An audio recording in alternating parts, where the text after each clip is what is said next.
Aku berinvestasi supaya cepet kaya. Itu bahaya loh. Bandingkan dengan aku berinvestasi supaya kaya. Beda nggak? Apa pelajaran tentang uang yang kita sejak kecil banyak orang Indonesia itu kayaknya semua rumusnya sama deh. Sejak kecil kita diajarkan untuk menabung. Setuju nggak? Lebih baik menabung dibanding orang yang sama sekali tidak menabung. Cara menabungnya gimana? Cara menabung adalah menabunglah sedikit demi sedikit, lama-lama menjadi itu peribahasa yang paling melekat di kita. Kayaknya semua orang Indonesia pasti tahu lah tentang ini. Orang tua kita selalu mengajarkan menabung, kumpulkan sedikit demi sedikit, lama-lama menjadi bukit. Dan aku setuju banget. Jadi memang itu tugas pertama kita, apalagi ketika kita mulai mendapatkan uang dari hasil kerja kita. Ditabung. Ditabung itu berarti menyisihkan. Dapat gaji, disisihkan untuk menabung. Dapat THR, disisihkan untuk menabung. Dapat bonus, disisihkan untuk menabung. Lama-lama ini menjadi besar, betul? Yang namanya proses menabung panjang, bisa bertahun-tahun kan? Nilai tabungannya mau menabung bentuk fisik atau mau menabung bentuk di bank, semua sama. Jangka panjang, nilainya sudah jadi besar. Nah, ini contohnya. Ini uang berapa? 15.000. Kalau seandainya uang ini aku tabung, aku simpan, apa yang terjadi?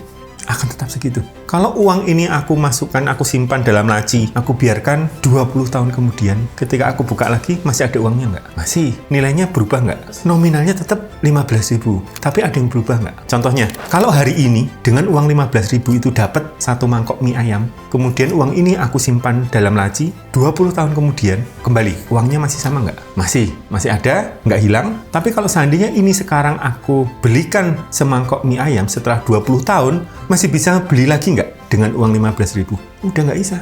Jadi yang dipelajari adalah semakin bertambahnya waktu, kemampuan uang ini untuk membeli sesuatu, nilainya bisa berkurang. Walaupun nominalnya masih sama. Nah, itulah yang disebut dengan inflasi. Jadi uang 15.000 ini ketika sudah 20 tahun, daya belinya mulai berkurang karena inflasi. Semakin dewasa aku makin paham. Mengumpulkan uang dengan menjaga supaya nilai uangnya itu tidak berkurang, itu pekerjaan yang berbeda.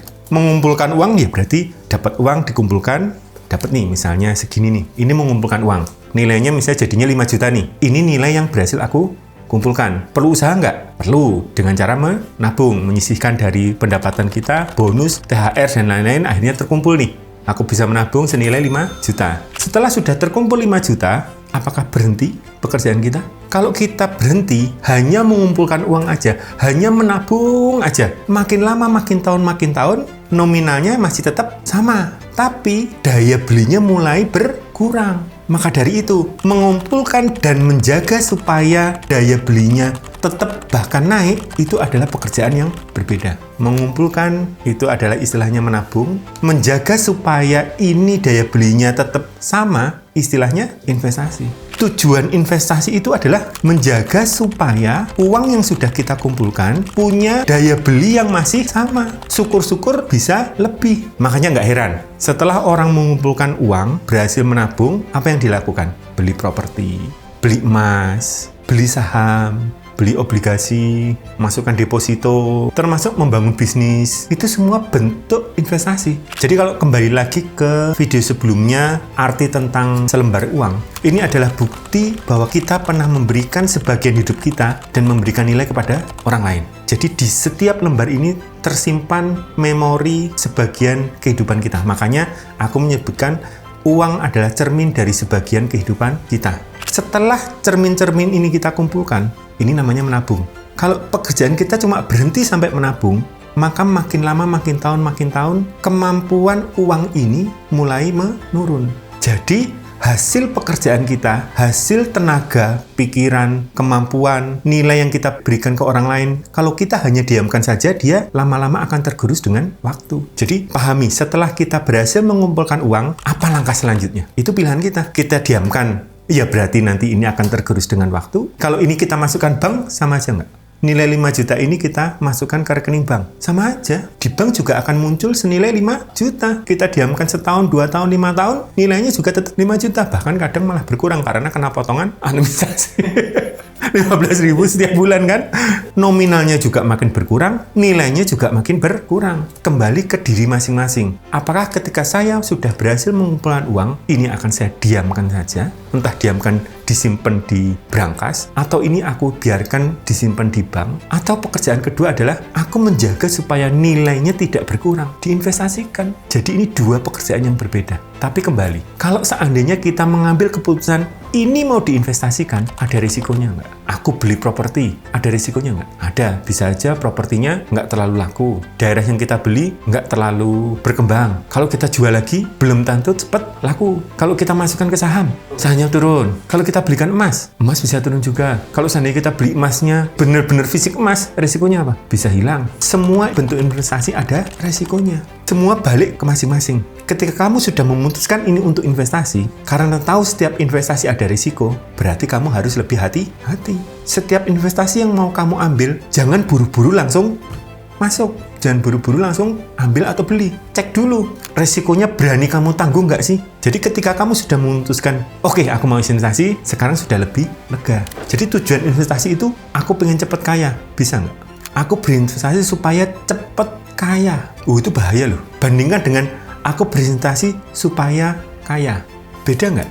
Satu cepet, satu ujung-ujungnya sama. Kalau kamu pilihnya adalah aku berinvestasi supaya cepet kaya. Nah ini nih. Ini melanggar hukum investasi nih. Karena tujuan investasi adalah menjaga supaya nilainya tidak tergerus waktu. Yang bikin tergerus waktu adalah inflasi. Inflasi negara Indonesia sekarang berapa persen? 3% misalnya. Jadi investasiku harus di atas inflasi Indonesia. Kalau aku ngambil investasi A dan ternyata investasi A menawarkan return-nya itu 5%, aku ambil. Benar kan? Karena di atas 3%. Menjaga ketika nanti jalannya waktu, daya beli uang ini tetap masih ada dan di atas inflasi. Tapi kalau tujuan kamu adalah aku pengen cepet kaya. Jadi kalau sekarang aku masuk 5 juta, cepet kaya itu 5 juta jadi 1M. Itu naik berapa persen? Ini bukan menjaga daya beli kalau sudah dari 5 juta ke 1M dalam jangka waktu yang cepat. Ini mah menggandakan uang yang berlipat-lipat. Jadi kalau seandainya orang pemikiran seperti itu, apalagi di sosial media ada yang menawarkan investasi dari 500.000 jadi 100 juta. 1 juta jadi 1M. Apa responnya sekarang? Risikonya lebih mudah hilang. Tapi kita bisa tergoda loh itu. Aku berhasil mengumpulkan uang 5 juta, sekarang ada yang menawarkan 5 juta jadi 1M dalam waktu yang cepat. Apalagi di sosial media trading, nggak nyampe 1 bulan, uang 5 juta bisa jadi 1M. Wah itu mah mantap. Kalau semua begitu, ya berarti nggak ada orang miskin, istilahnya gitu. Jadi hati-hati. Harus lebih rasional. Kalau sudah memahami ini, dan kamu sudah siap untuk, oke, aku mau berinvestasi. Ingat, ketika ini sudah mau masuk investasi, seperti video saya sebelumnya, pastikan dulu, apakah ini uang dingin secara psikologis? Kalau ini iya, dan kamu sudah lihat bentuk investasinya, resikonya apa? Berani nggak aku tanggung resikonya? Apakah itu di atas nilai inflasi, returnnya? Ya silakan. Berarti kamu sedang melakukan pekerjaan menjaga daya beli dari uang yang berhasil kamu kumpulin. Kalian pernah dengar nggak? Saya pengen investasi supaya uang saya aman. Benar kan? Ini hati-hati nih. Karena tidak ada investasi yang otomatis membuat uangmu aman. Nggak ada. Karena kembali lagi, semua investasi ada resiko. Jadi, investasi bukan tempat untuk melarikan diri dari resiko. Justru investasi adalah tempat untuk kita menjalani resiko demi menjaga nilai daya beli dari uang yang sudah kita kumpulkan. Nilainya itu tidak tergerus waktu. Jadi semua bentuk investasi pasti ada resiko. Ini dulu nih, dikembalikan ke masing-masing. Berani nggak kamu ngambil jalan ini? Kalau nggak berani, ya sudah, sampai ke menabung aja. Secara nominal aman, berjalannya waktu, ini aman nggak? Tergerus. Kamu nggak investasi, ya salah. Kamu investasi, ada risiko yang harus kamu hadapi. Ayo, pilih mana? Asal kita sudah bisa mengukur batas risikonya bagaimana, supaya kita berani ngambil langkah investasi, uang ini tetap terjaga, tidak hilang. Jadi sekarang sudah lebih dekat lagi nih. Karena bentuk investasi kan banyak. Beli properti, silahkan, itu bentuk investasi. Beli emas, itu juga bentuk investasi. Beli obligasi juga bentuk investasi. Beli saham, bahkan beli bitcoin, kripto, itu bentuk investasi nggak? Iya. Nah, semuanya itu punya resiko masing-masing. Semoga materi yang saya bagikan ini mulai merubah cara pandangnya. Yang sebelumnya kalau aku investasi pengen cepet kaya, sekarang sudah berubah lagi. Kenapa sih aku harus investasi? Apa sih dasarnya? Karena aku nggak mau kehilangan daya beli uang yang sudah aku kumpulin. Itu basic investasi. Nah, jadi ketika sudah seperti itu, semoga nih, ini sudah lebih dekat lagi kalau kamu jalannya adalah mulai menginvestasikan di saham, di kripto. Semoga perjalanan berikutnya sudah lebih terbuka jalannya. Kalau video ini bermanfaat, silahkan ikuti perjalanan saya berikutnya. Dan seperti biasa, gunakan akal sehat Anda. Jangan percaya siapapun mentah-mentah, termasuk saya. Saya Mr. Wow, sampai jumpa video berikutnya.